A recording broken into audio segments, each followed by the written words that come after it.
bertahan tanpa bertindak. Sementara di lokasi lain, segelintir petugas berupaya melindungi warga dari amukan massa. Namun secara umum, Jakarta seolah dibiarkan untuk terbakar. Mobil-mobil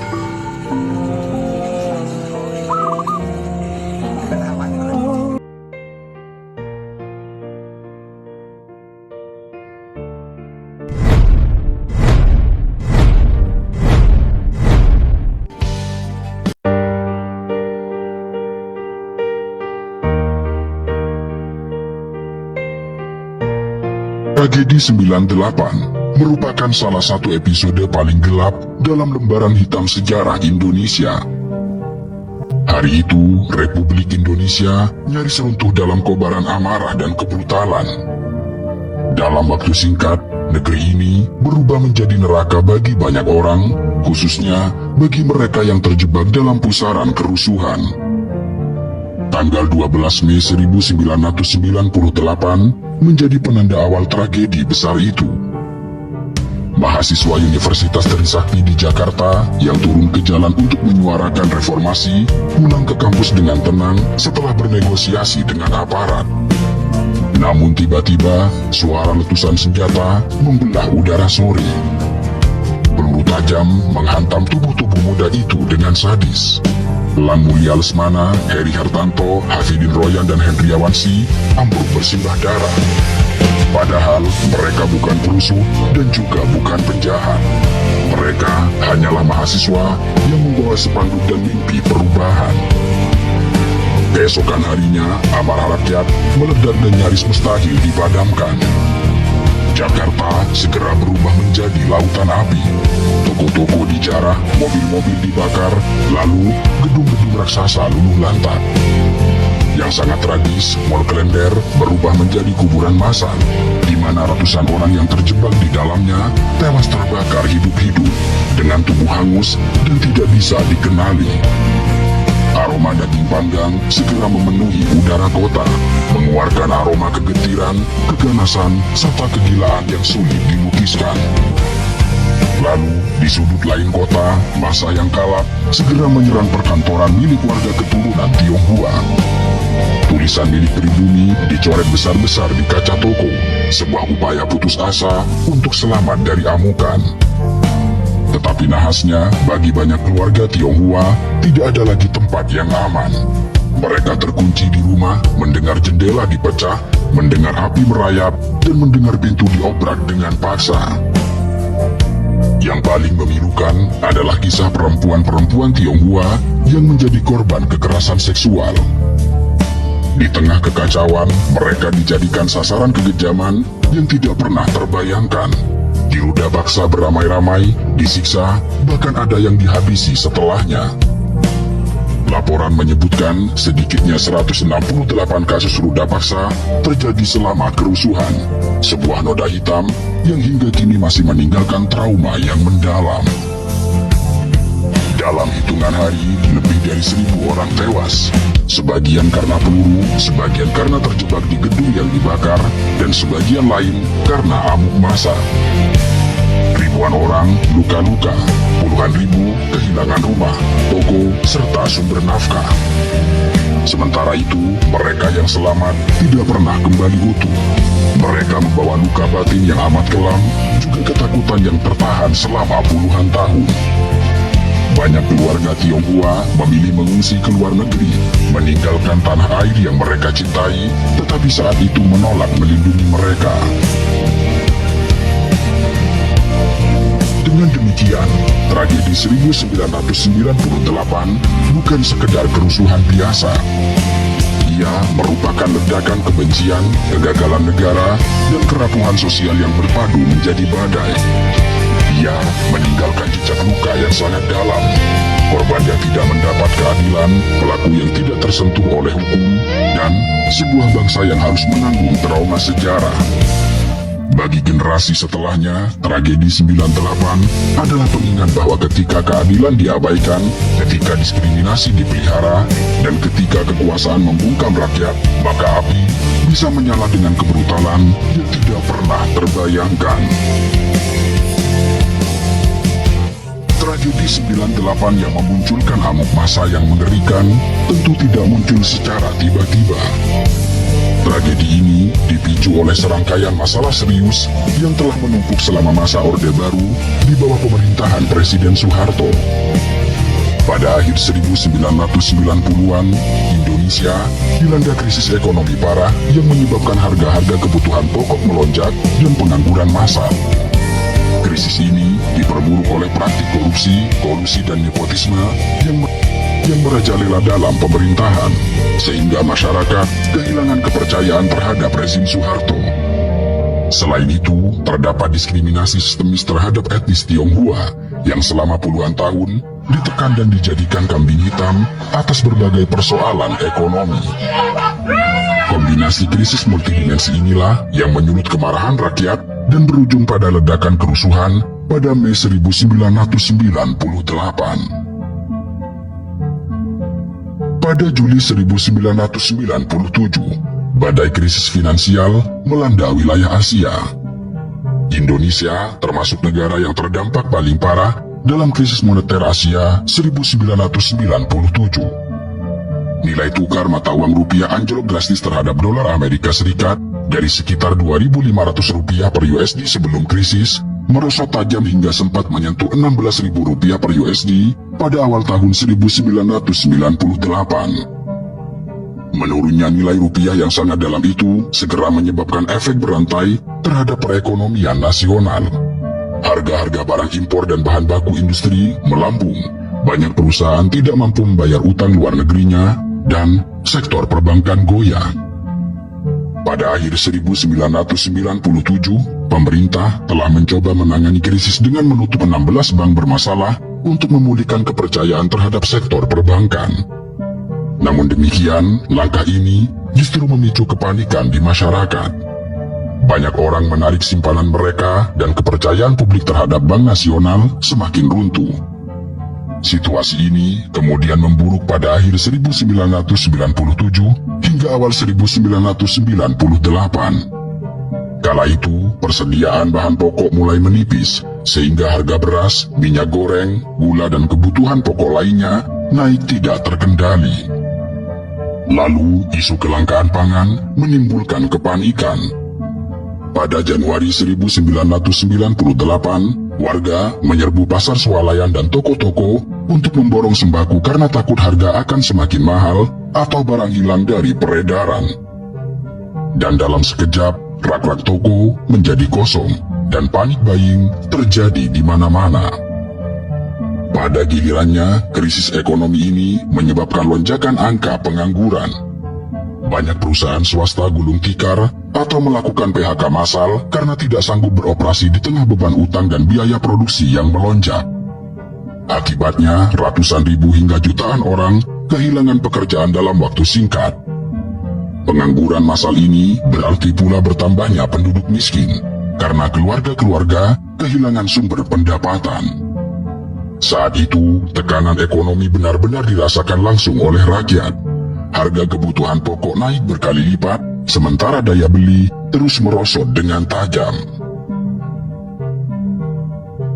Selain faktor ekonomi, praktik korupsi, kolusi dan nepotisme yang merajalela di era Orde Baru turut menyuburkan ketidakpuasan rakyat. Selama lebih dari 3 dekade berkuasa, pemerintahan Soeharto dikenal menumpuk kekayaan bagi keluarga dan kroni-kroninya melalui berbagai cara yang tidak transparan. Korupsi terjadi di hampir semua level birokrasi, dari pungutan liar di instansi pemerintahan hingga penyelewengan anggaran negara. Namun, semua itu sulit untuk disentuh oleh hukum karena aparat penegak hukum berada di bawah kendali rezim. Kolusi antara pejabat pemerintah dan pengusaha kroni juga jamak terjadi. Misalnya, pemberian monopoli bisnis atau kontrak pemerintah kepada perusahaan milik kerabat penguasa. Sementara itu, nepotisme tampak jelas ketika banyak posisi strategis dan peluang usaha penting dikuasai oleh keluarga cendana serta segelintir konglomerat yang dekat dengan kekuasaan. Masyarakat luas sebenarnya mulai geram dengan budaya KKN ini. Namun, kritik terhadap pemerintah nyaris tidak mendapat tempat di era Orde Baru. pemerintah menerapkan kontrol ketat terhadap kehidupan politik, mulai dari partai oposisi yang dilemahkan, pers yang dibungkam melalui sensor, dan kebebasan berekspresi dibatasi. Akibatnya, penyelewengan kekuasaan terus berlangsung tanpa mekanisme kontrol yang memadai. Sebagai contoh, putra-putri Soeharto dikenal terlibat dalam bisnis-bisnis besar dengan dukungan fasilitas negara.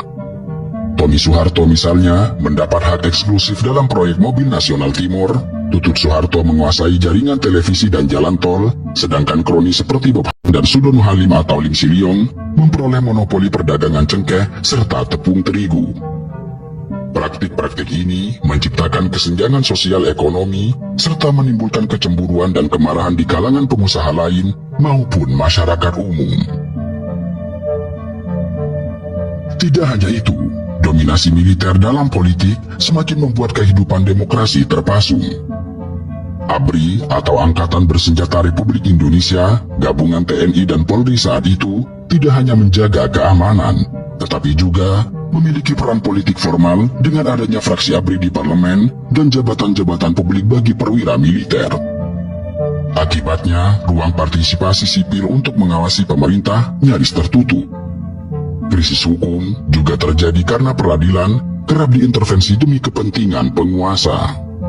Pelanggaran HAM oleh negara seperti operasi militer di Aceh dan Papua atau kasus pelenyapan aktivis, misalnya kasus Marsina, seorang aktivis buruh tahun 1993, juga jarang diusut tuntas. Di penghujung Orde Baru, muncul pula tindakan represif seperti penculikan para aktivis pro-demokrasi oleh oknum militer pada tahun 1997 hingga 1998, yang tujuannya untuk membungkam suara kritis. Sejumlah aktivis mahasiswa dan pro-demokrasi dilaporkan hilang diculik oleh tim yang belakangan dikenal sebagai tim mawar dari Kopassus, menimbulkan ketakutan di kalangan gerakan mahasiswa. Lebih dari itu, salah satu aspek penting dalam latar belakang tragedi 98 adalah diskriminasi yang dialami komunitas Tionghoa Indonesia selama rezim Orde Baru. Etnis Tionghoa Indonesia yang jumlahnya sekitar 3% dari populasi sejak lama telah diperlakukan sebagai kelompok minoritas yang berbeda. Pada masa Orde Baru, diskriminasi terhadap warga Tionghoa dilembagakan dalam berbagai peraturan dan kebijakan. Misalnya, melalui instruksi Presiden nomor 14 tahun 1967, pemerintah melarang perayaan kebudayaan Tionghoa secara terbuka, seperti Imlek, Barongsai, dan penggunaan aksara Tionghoa dilarang di ruang publik. Orang Tionghoa didorong untuk mengganti nama mereka menjadi nama yang bernuansa Indonesia. Mereka juga diwajibkan memiliki surat bukti kewarganegaraan atau SBKRI yang justru kerap dijadikan alat pungutan liar. Total, terdapat sekitar 45 regulasi yang secara langsung maupun tidak langsung bersifat diskriminatif terhadap etnis Tionghoa selama Orde Baru. Di bidang pendidikan dan pemerintahan, terjadi pembatasan partisipasi bagi warga Tionghoa. Kesempatan mereka masuk universitas negeri atau menjadi pegawai negeri sipil sangat kecil karena adanya kuota tidak tertulis. Sementara di bidang ekonomi, pemerintah Orde Baru menerapkan kebijakan paradoksal. Di satu sisi, mengekang ekspresi budaya dan politik Tionghoa, tetapi di sisi lain, membiarkan segelintir penguasa Tionghoa besar bekerja sama dengan elit Orde Baru dalam menguasai sektor-sektor ekonomi penting. Kolusi antara penguasa dan para cukong ini menghasilkan konglomerat superkaya keturunan Tionghoa. Akibatnya, tercipta gambaran di masyarakat bahwa orang Tionghoa identik dengan kekayaan serta dominasi ekonomi. Selama era Orde Baru, sentimen anti-Tionghoa memang sesekali muncul terutama saat kondisi ekonomi sedang buruk. Etnis Tionghoa kerap dijadikan kambing hitam atas masalah ekonomi maupun sosial. Propaganda atau pernyataan pejabat yang menyudutkan Tionghoa turut menyuburkan prasangka itu. Misalnya, menjelang 1998, ketika krisis moneter terjadi, beberapa tokoh pemerintah dan militer memberikan pernyataan bernada menyalahkan konglomerat yang tidak nasionalis. sindiran terselubung yang mengarah pada penguasa Tionghoa yang dituduh menyimpan uang di luar negeri. Bahkan, seorang pejabat tinggi kala itu secara terbuka menyebut etnis Tionghoa sebagai tikus-tikus yang tidak punya patriotisme karena dianggap menimbun barang dan lari ke luar negeri saat krisis. Pernyataan-pernyataan semacam ini, alih-alih meredakan situasi, justru memicu kebencian masyarakat terhadap warga Tionghoa. Kesenjangan ekonomi antara kelompok pribumi dan segelintir orang Tionghoa kaya juga memperkuat kecemburuan sosial. Di tingkat akar rumput, sudah berkembang konsepsi bahwa orang Cina kaya karena curang atau pelit, yang merupakan bias turun-temurun sejak zaman kolonial.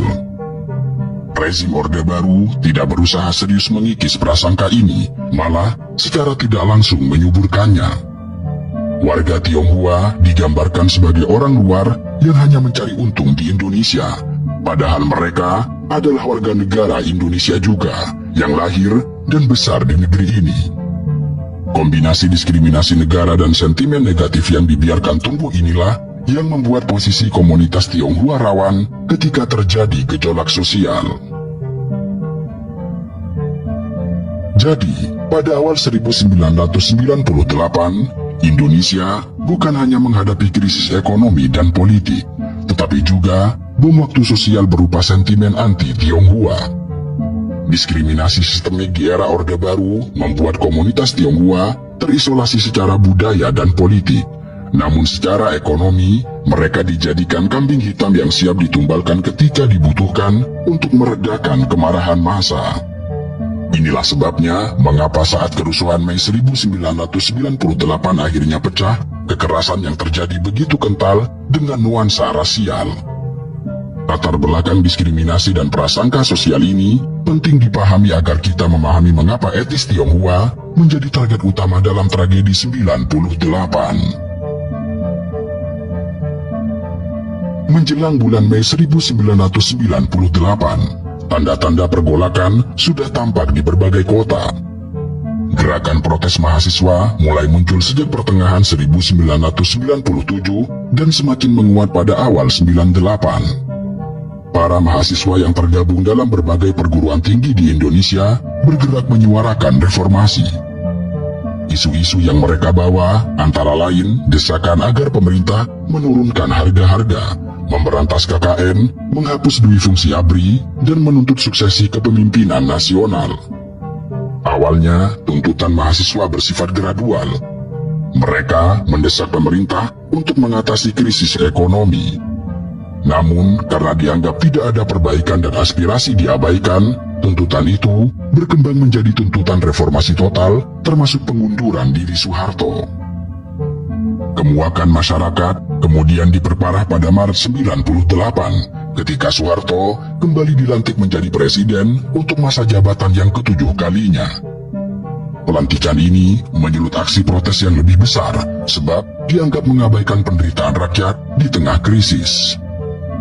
Dalam bulan Maret hingga April 98, hampir setiap hari terjadi demonstrasi mahasiswa di berbagai kota, dari Jakarta, Bandung, Yogyakarta, Surabaya, Medan, Makassar, dan lainnya. Misalnya, pada 14 Maret 98, setelah kabinet baru diumumkan, gelombang demo merebak di kampus-kampus untuk menolak kabinet hasil KKN.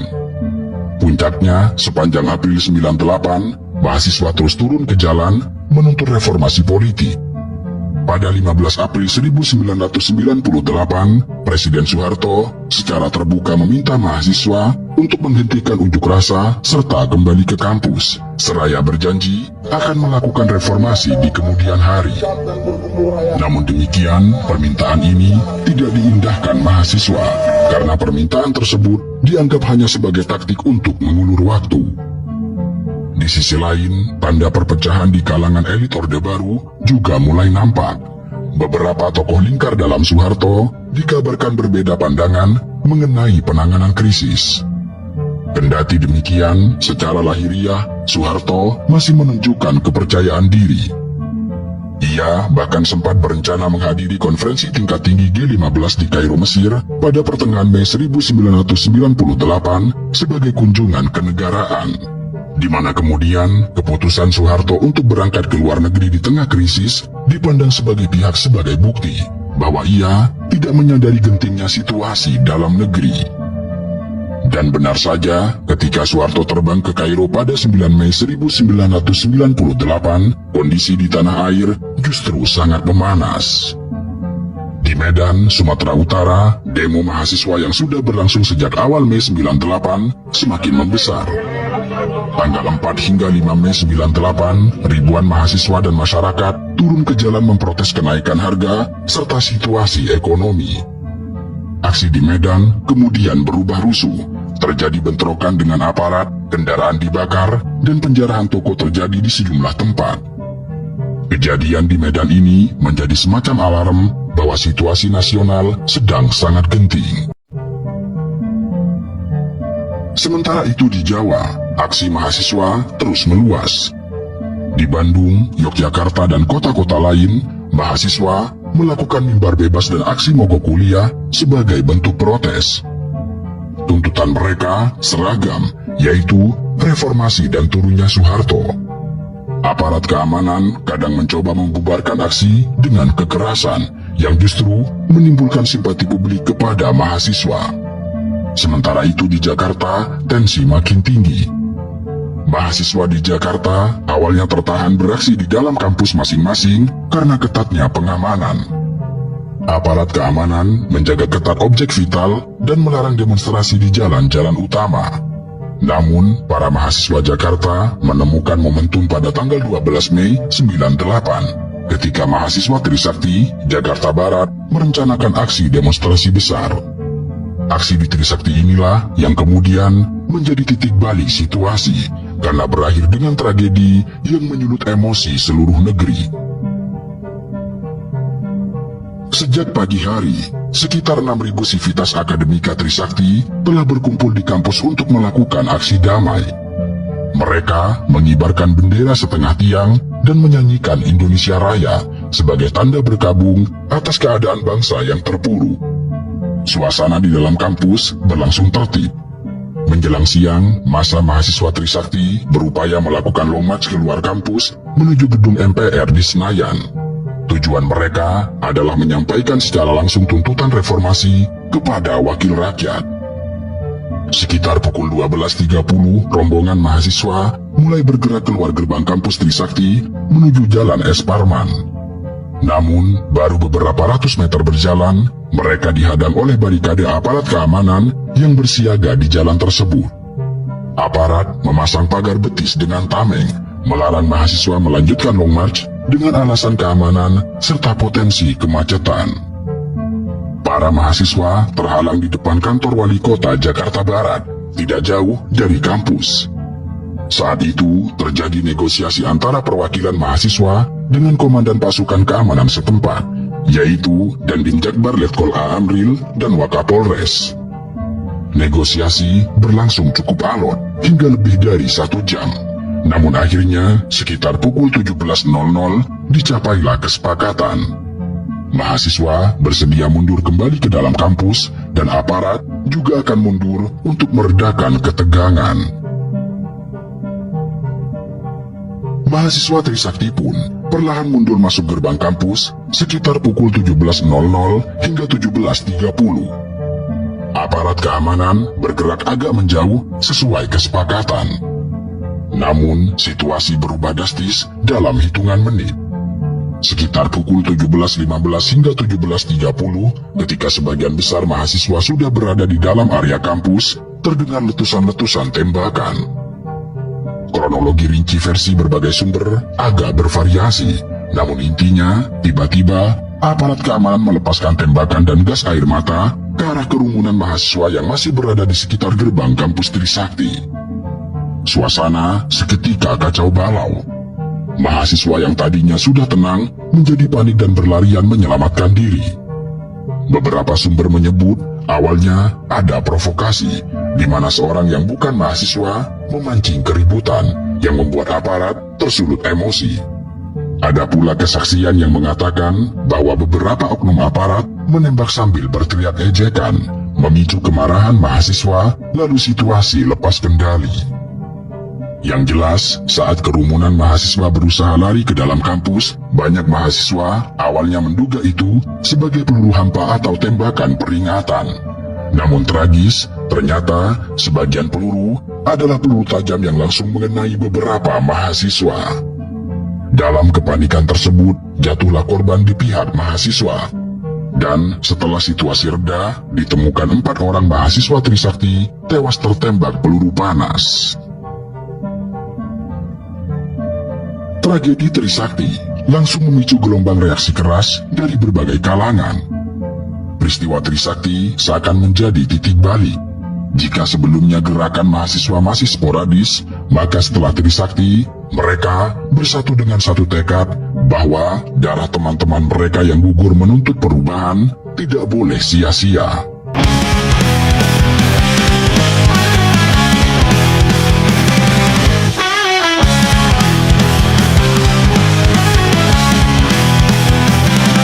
Reaksi tidak hanya datang dari mahasiswa, tokoh-tokoh masyarakat dan politisi pun angkat suara mengecam kekerasan aparat.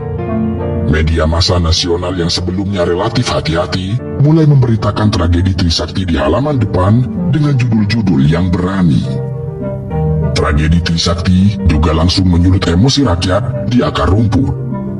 Tanggal 13 hingga 14 Mei 98, masa rakyat di Jakarta yang sebelumnya hanya mengikuti berita, tiba-tiba tumpah ruah ke jalan, dan beberapa berubah menjadi kerusuhan terbuka. Mereka bukan lagi hanya mahasiswa, tetapi juga masyarakat umum yang marah dan frustrasi. Dalam pandangan banyak orang, jika mahasiswa yang bermaksud menyuarakan aspirasi saja ditembak, maka ini sudah sangat keterlaluan. Pasca tragedi Trisakti 12 Mei 98, situasi di Indonesia, khususnya Jakarta, segera berubah menjadi chaos. Dalam kurun tanggal 13 hingga 15 Mei 98, terjadi ledakan kerusuhan serta penjarahan massal di berbagai penjuru Jakarta, serta kota-kota lain seperti Medan dan Surakarta. Kerusuhan ini melibatkan massa dalam jumlah besar. Sasaran amukan massa umumnya adalah pusat-pusat perbelanjaan, toko dan properti yang diidentifikasi sebagai milik warga keturunan Tionghoa. Pagi hari di tanggal 13 Mei 1998, Jakarta masih diselimuti duka akibat penembakan mahasiswa Trisakti sehari sebelumnya. Bunga-bunga ditaburkan di depan kampus dengan wajah-wajah muram yang menunduk di sepanjang jalan. Namun, di balik kesedihan itu, amarah sudah menunggu untuk meledak. Di gang-gang kecil, pasar dan terminal, orang-orang berbicara mengenai mahasiswa yang ditembak. Suara-suara itu menggumpal dengan pelan, untuk kemudian segera berubah menjadi arus besar yang mustahil untuk dibendung. Menjelang siang, ribuan orang mulai berkumpul di jalanan Jakarta. Mereka datang tanpa koordinasi dan tanpa pemimpin. Amarah menjadi satu-satunya kompas yang menggerakkan arah mereka. Untuk kemudian dalam waktu singkat, demo damai berubah menjadi kerusuhan. Sekelompok massa yang tidak dikenal menyusup dan memicu kekacauan. Mereka membakar gudang-gudang, pusat perbelanjaan, serta pertokoan. Glodok dan Mangga 2, kawasan pertokoan yang banyak dimiliki warga keturunan Tionghoa, terdengar kaca berjatuhan serta teriakan kacau. Sekelompok pemuda berteriak sambil melemparkan kursi, meja, atau barang apapun ke dalam api di tengah jalan. Toko yang telah kosong dijarah lalu dibakar, sehingga kemudian jilatan api menjalar dari satu ruko ke ruko lain dengan sangat cepat.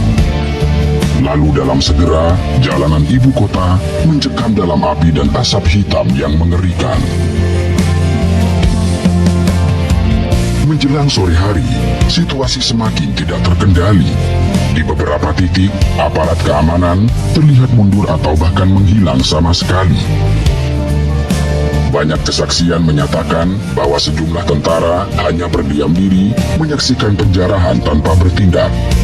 Sementara di lokasi lain, segelintir petugas berupaya melindungi warga dari amukan massa. Namun secara umum, Jakarta seolah dibiarkan untuk terbakar. Mobil-mobil dibalik dan dibakar di tepi jalan. Ruko dan supermarket dijarah habis-habisan. Berkarung-karung beras, elektronik hingga pakaian diangkut massa yang beringas. Di sebuah sudut kota, terdengar tangisan pemilik toko memohon ampun, sementara sekelompok orang merusak papan nama tokonya. Beberapa pemilik toko Tionghoa putus asa menempel kertas berbentuk milik pribumi atau pro-reformasi di etalase, dengan harapan tokonya bisa luput dari sasaran. Namun sayangnya, massa telah terlanjur gelap mata, sehingga siapapun yang dicurigai sebagai non-pribumi menjadi target perusakan. Malam itu, Jakarta benar-benar dilanda kepanikan. Listrik padam di banyak daerah, menyisakan gelap gulita dan hanya diterangi nyala api dari bangunan yang terbakar. Suasana letupan dan ledakan gas dari kios-kios yang terbakar terdengar bersahutan. Warga keturunan Tionghoa yang ketakutan mengurung diri di rumah masing-masing. Sebagian dari mereka mencoba menyelamatkan diri. Keluarga-keluarga bergegas meninggalkan kota menuju bandara atau menumpang di rumah kerabat pribumi. Telepon berdering di pos-pos polisi dan pemadam kebakaran, namun bantuan nyaris tidak tampak. Aparat seolah menghilang, meninggalkan warga dalam mimpi buruk nyata yang sangat mengerikan. Dan bagian yang paling buruk dari petaka ini, bahwa ia hanyalah permulaan. Hari Kamis 14 Mei 1998, kerusuhan memasuki puncak kengeriannya. Pagi itu, Jakarta benar-benar kacau. Massa dalam jumlah ribuan orang yang kebanyakan adalah pemuda dan warga urban miskin tumpah ke jalan-jalan, melampiaskan kemarahan sekaligus memanfaatkan situasi untuk menjarah. Mereka menyerbu pusat-pusat perbelanjaan besar maupun pertokoan kecil.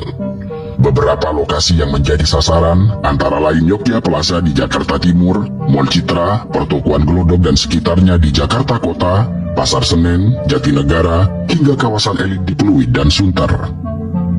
Supermarket dan swalayan seperti Heru, Superindo, Makro, Goro, Ramayana, Borobudur dan lain-lain diserbu oleh massa, dirusak lalu dibakar.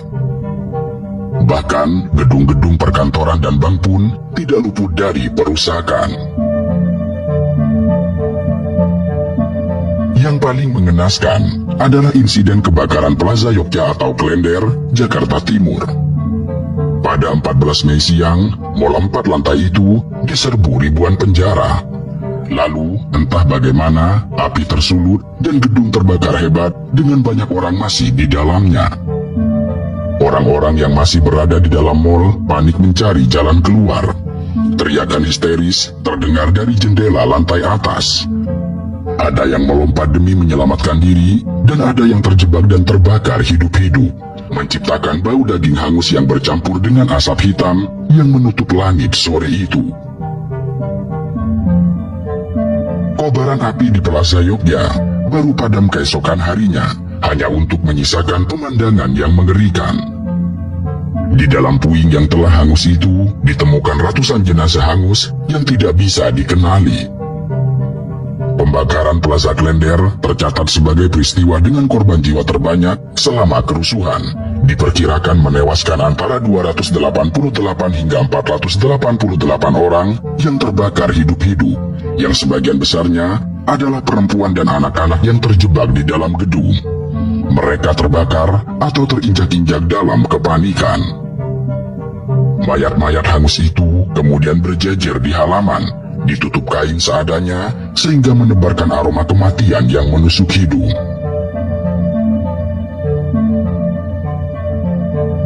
Keganasan peristiwa 13 hingga 14 Mei 1998 di Jakarta dengan cepat menyebar seperti api di sulut angin.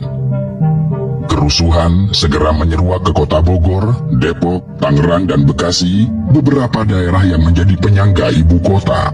Di Tangerang, pusat pertokoan dan pemukiman Tionghoa diserang gerombolan tidak dikenal. Pasar tradisional dibakar dan rumah-rumah dirusak. Di Bekasi dan Depok terjadi penjarahan toko-toko swalayan dan pembakaran kendaraan. Bogor pun tidak luput. Sejumlah toko di pusat kota dijarah massa yang berteriak-teriak anti pemerintah. Dari Pulau Jawa hingga Sumatera, gelombang kerusuhan terus melanda. Di Solo atau Surakarta, amuk massa pecah pada 14 hingga 15 Mei 1998 bersamaan dengan di Jakarta. Solo memiliki populasi Tionghoa cukup banyak dan pernah terjadi kerusuhan SARA di masa lampau. Pada Mei 1998, massa merusak pusat perbelanjaan, toko emas dan pertokoan di Pasar Gede Solo yang sebagian besar milik warga Tionghoa. Kendati demikian, beberapa tokoh lokal menilai bahwa sentimen anti-Tionghoa di Solo tidak setajam di ibu kota. Banyak warga Solo, baik orang lokal maupun keturunan Tionghoa, bahu-membahu berupaya melindungi lingkungan mereka. Namun tetap saja, puluhan bangunan di Solo ludes dijilat oleh api dan korban jiwa berjatuhan.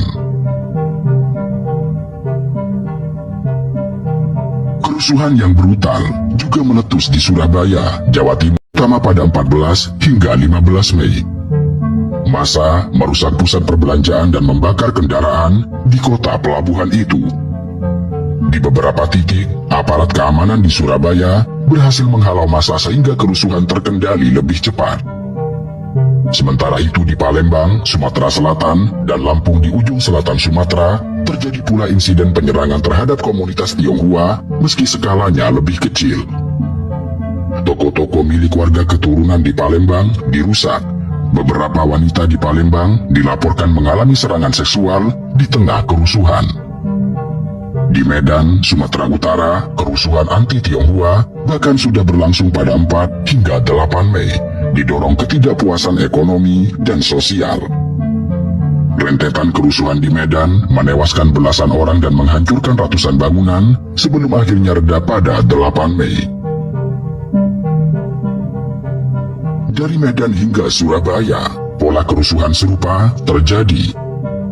Kemarahan massa disalurkan dengan menjarah dan membakar, dan minoritas Tionghoa menjadi kambing hitam. Laporan resmi mencatat bahwa selain Jakarta, kota yang mengalami kerusuhan parah adalah Medan, Jakarta dan Surakarta dengan insiden lebih kecil di Tangerang, Palembang, Lampung, Surabaya, hingga Bali. Namun betapapun gemuruh kerusuhan ini serentak mengguncang fondasi negeri. Di seluruh penjuru negeri, lebih dari 1.000 nyawa melayang dalam periode singkat Mei 1998. Di antara kengerian penjarahan dan kobaran api, tragedi lain yang jauh lebih sunyi namun begitu kejam menimpa banyak perempuan. Pemerkosaan massal menjadi sisi tergelap dari kerusuhan Mei 1998 yang menghancurkan hidup para korban dan meninggalkan trauma yang menyakitkan. Tim relawan dan investigasi mencatat setidaknya terdapat 85 kasus kekerasan seksual terjadi selama kerusuhan. Kasus-kasus ini mencakup 52 korban pemerkosaan, 14 korban pemerkosaan disertai penganiayaan brutal, 10 korban penyerangan seksual, dan 9 korban pelecehan seksual.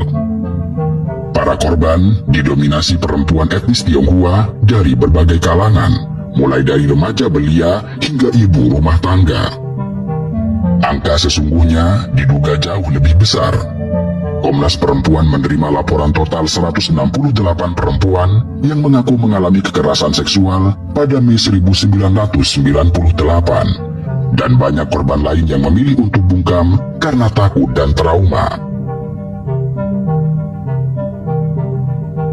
Kekerasan seksual ini terjadi secara sistematis dan terencana di berbagai lokasi kerusuhan, mulai dari Jakarta, Tangerang, Palembang, Solo, Surabaya, Lampung, hingga Medan. Kekerasan ini menunjukkan pola yang mirip, bahwa para perempuan keturunan Tionghoa menjadi sasaran kelompok lelaki beringas yang memanfaatkan kekacauan. Di gang-gang gelap maupun di rumah-rumah yang disatroni, tubuh-tubuh perempuan tidak berdosa itu menjadi pelampiasan kebiadaban. Tubuh-tubuh itu diseret dari rumah dan toko ditelanjangi, diperkosa secara bergiliran, disiksa, dan diintimidasi. Para pelaku seringkali berteriak menghina korban dengan makian rasial.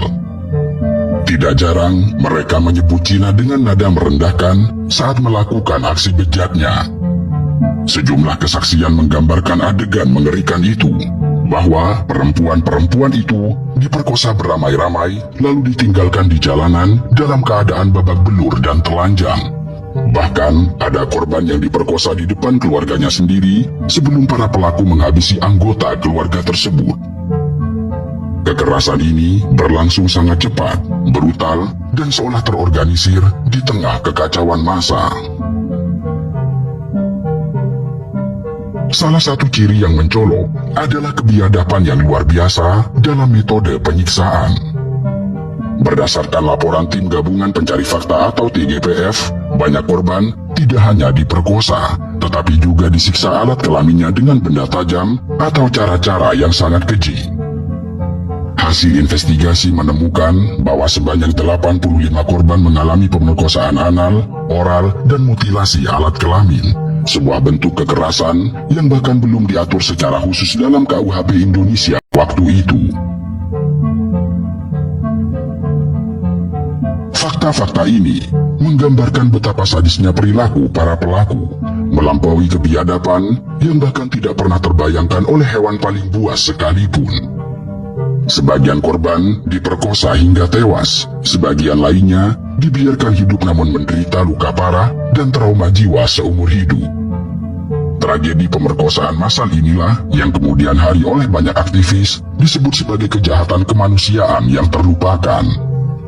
Sunyi dan tertutupnya kasus-kasus ini membuatnya nyaris luput dari ingatan publik. Padahal bagi para korban, neraka itu sangatlah nyata dan akan selamanya membekas dalam hidup. Awalnya, pemerintah meragukan kebenaran laporan pemerkosaan massal dengan alasan kurang bukti. Namun, para aktivis dan saksi bersikukuh dengan temuan mereka. Belakangan, Presiden Habibie membentuk Komnas Anti Kekerasan Terhadap Perempuan pada Oktober 1998 sebagai respon atas tragedi ini. Dan untuk pertama kalinya, negara secara resmi meminta maaf kepada korban pemerkosaan. Pada hari Jumat 15 Mei 1998, situasi di Jakarta berangsur terkendali, meski suasana masih mencekam. Presiden Soeharto tiba kembali di Jakarta dari Mesir pada hari itu dan langsung mengadakan pertemuan dengan petinggi militer. Ia membantah pernah berniat mundur, seperti ucapan yang dikutip koran sehari sebelumnya. Patroli militer mulai gencar dilakukan di jalan-jalan, dan jam malam diberlakukan secara de facto karena warga sipil memilih berdiam di dalam rumah. Toko-toko tutup, jalanan lengang dari aktivitas normal, hanya berisi kendaraan militer sesekali lewat. Sementara itu, warga Tionghoa yang tidak mengungsi banyak yang bersembunyi, sementara warga lain sibuk menimbun bahan makanan karena takut kerusuhan berkepanjangan. Jumlah korban yang tewas dan luka mulai didata oleh relawan dan rumah sakit. Kesaksian-kesaksian tragis mulai bermunculan, memperlihatkan betapa mengerikannya kerusuhan kemarin. Secara berangsur, pada 16 Mei 1998, keadaan di Jakarta relatif terkendali oleh pihak keamanan, meski ketegangan belum hilang. Warga asing pun banyak dievakuasi oleh kedutaan masing-masing pada 16 Mei, sehingga menambah kesan darurat. Jakarta praktis lumpuh total dalam hari-hari itu. Sekolah, kantor, dan pusat perbelanjaan semuanya tutup, dan kehidupan ekonomi berhenti sejenak. Kerusuhan massal yang melanda Indonesia pada Mei 1998 akhirnya menggoyahkan pilar-pilar kekuasaan Orde Baru. Presiden Soeharto yang selama 32 tahun memerintah dengan tangan besi, dalam hitungan hari kehilangan dukungan politik serta kepercayaan publik. setelah kembali dari Kairo pada 15 Mei 1998 dan mendapati Jakarta rusuh parah, Presiden Soeharto mulanya mencoba mengambil langkah-langkah penyelamatan rezim. Pada Sabtu, 16 Mei 1998, Soeharto memanggil sejumlah penasihat dan loyalisnya.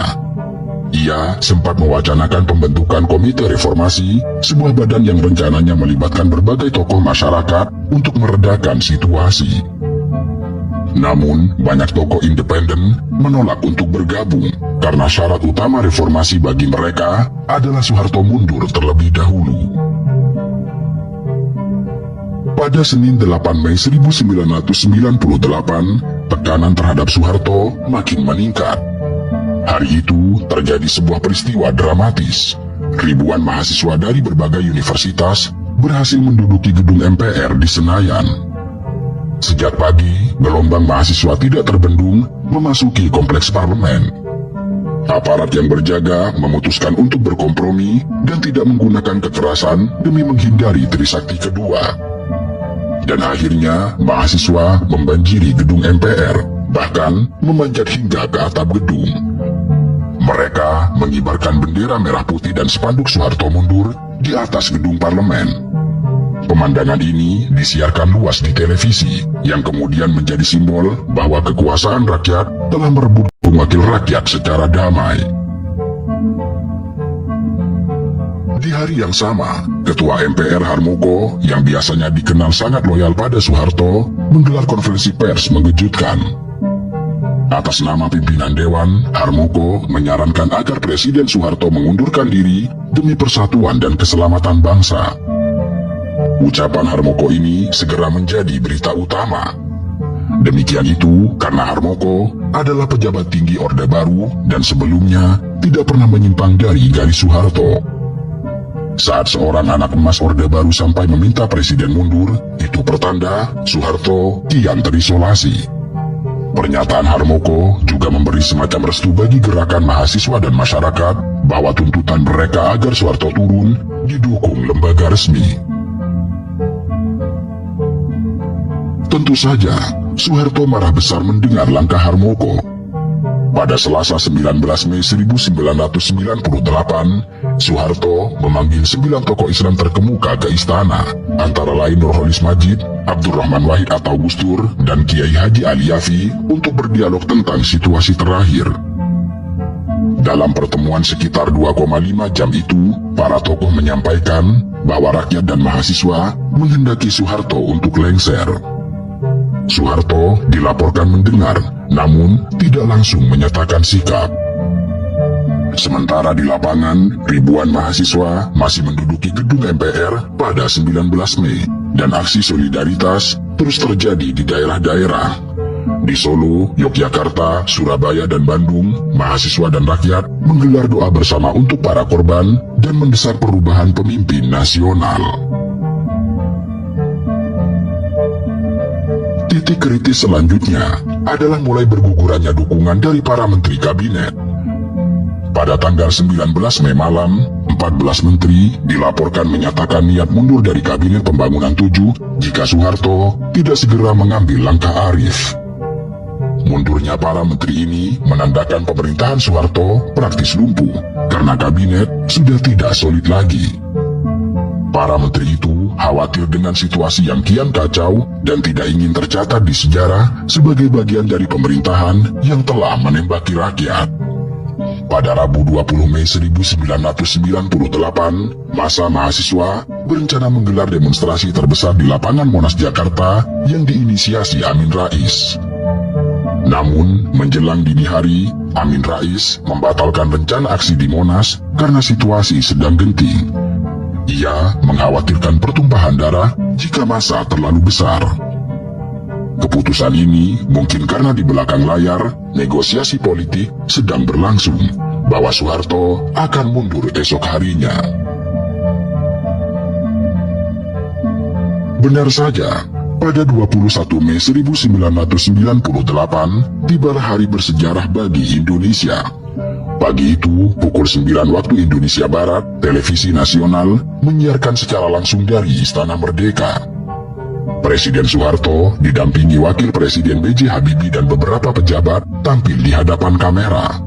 Wajah Soeharto tampak letih dan tegang. Lalu, dengan suara bergetar namun tegas, ia membacakan pernyataan singkat, yang intinya ia telah memutuskan untuk berhenti dari jabatan sebagai Presiden Republik Indonesia. Pernyataan itu disambut Habibie yang berdiri di sebelahnya dengan membaca sumpah sebagai presiden baru.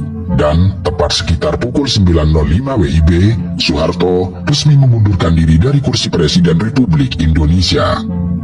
Selanjutnya, Presiden Habibie dilantik menjadi presiden ketiga menggantikan Soeharto. Dan setelah itu, Soeharto meninggalkan istana. Pengumuman pengunduran diri dari Soeharto segera disambut gemuruh sorak-sorai dan tangis haru di gedung DPR dan berbagai tempat di Indonesia.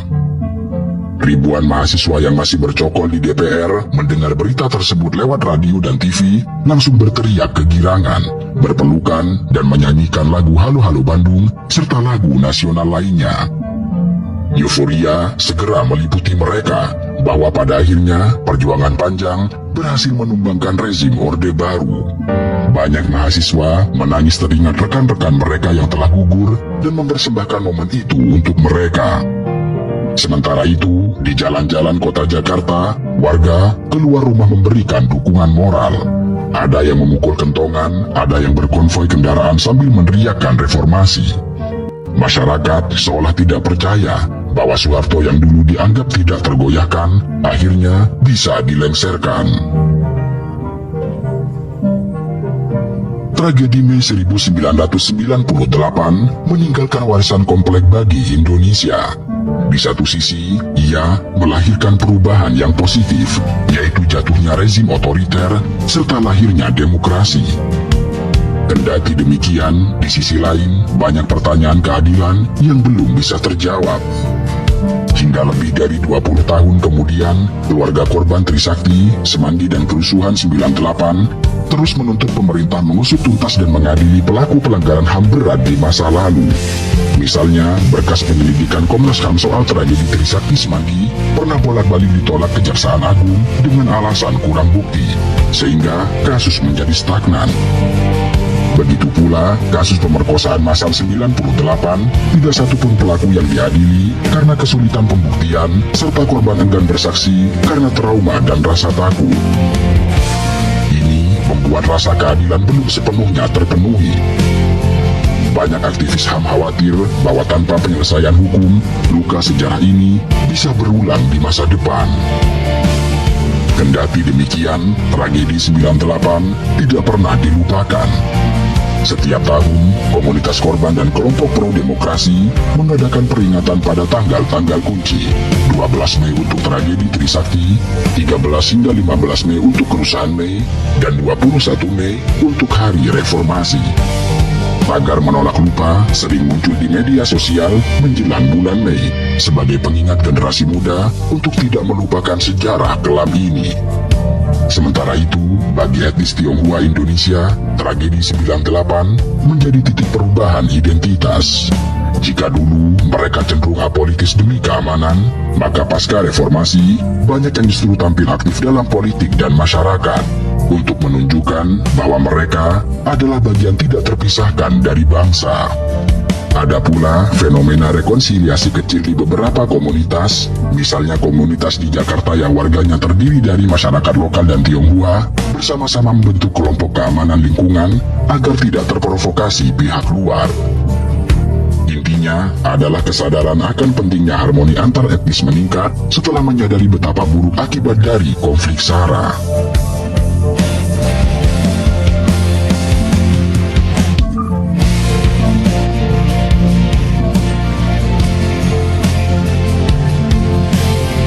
Bagi banyak orang awam, istilah darurat militer mungkin terdengar abstrak, hanya sebatas kalimat dalam aturan hukum atau berita politik. Tetapi, bagi mereka yang pernah mengalaminya, kalimat darurat militer adalah realitas horor yang merenggut kebebasan sehari-hari.